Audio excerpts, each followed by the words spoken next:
নিষিদ্ধ ড্ৰাগছৰ বিৰুদ্ধে কাৰ্বি আংলং আৰক্ষীয়ে অসম নাগালেণ্ড সীমান্ত অভিযান চলাই লাভ কৰিছে আন এক বৃহৎ সফলতা।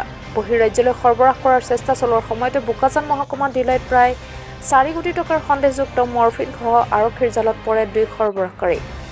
প্ৰাপ্ত খবৰ অনুসৰি এক গোপন খবৰ ভিত্তিত বোকাজান মহকুমা ডিলাই গেটত CRPF C20Fৰ সহকাৰী কামাণ্ডাণ্ট ৰবি গিল আৰু ডিলাই OCৰ নেতৃত্বত CRPF আৰু আৰক্ষী দলে এক নাকা তালাচী চলাই WB02BE3503 পঞ্জীয়ন নম্বৰ মহেন্দ্ৰ নেক্সট K8 বাহনৰ পৰা 4টা পলিথিনৰ পেকেটত প্ৰায় 2 কেজি 13 গ্ৰাম ওজনৰ সন্দেহযুক্ত মৰ্ফিন উদ্ধাৰ কৰিবলৈ সক্ষম হয়।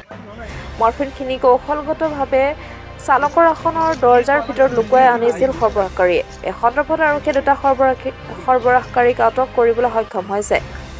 সৰবৰাহকাৰী 2টা ক্ৰমে পশ্চিমবংগ 24 পৰাগানা জিলাৰ বনগাঁও সিদ্ধুনীল বিশ্বাস 25 বছৰ আৰু তুহিন দে 23 বছৰ বুলি চিনাক্ত কৰা হৈছে।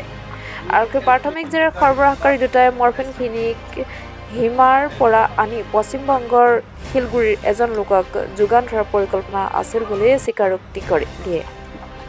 ড্ৰাগছখিনি কাৰ্বি আংলং জিলাৰ অতিৰিক্ত আৰক্ষীৰ অধীক্ষক নয়নমণি বৰ্মনৰ উপস্থিতিত জব্দ কৰা হয় বুলি জানিব পৰা গৈছে।